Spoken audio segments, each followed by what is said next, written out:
C'était le premier combat d'Anita Sopi Mbela à ces Jeux Olympiques de Paris. Au début, sa famille et ses proches étaient tous optimistes et espéraient que leur lionne indomptable remporterait la victoire. Mais malheureusement, Anita finira par s'incliner face à la championne olympique japonaise en titre, Son Akira, par 0 point contre 10. Une élimination précoce sans médaille qui a fait vite place à la déception. Je sais qu'elle avait la capacité, elle avait la possibilité de gagner ce combat. Elle avait les armes.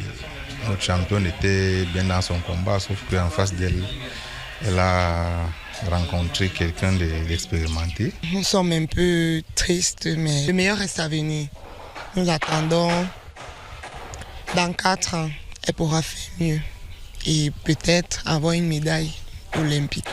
Bon, la défaite en elle-même, personnellement, je l'ai vécue amèrement car c'était notre phare. Nous avons eu tellement espoir en elle, mais bon, comme on dit souvent en sport de combat, il faut toujours un vainqueur et un vaincu.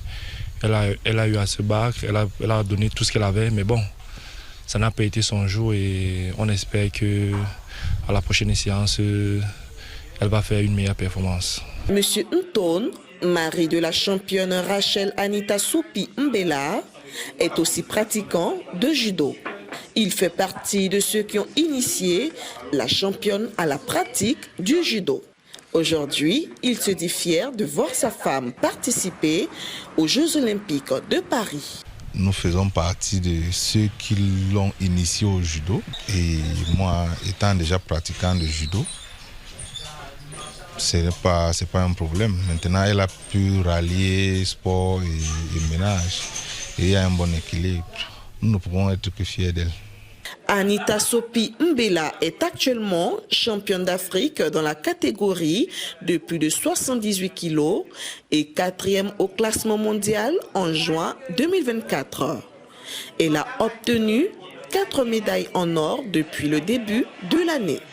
Bien que sa famille et ses proches gardent toujours espoir, il va encore falloir à la jeune Camerounaise beaucoup de travail pour espérer challenger ses adversaires à l'international.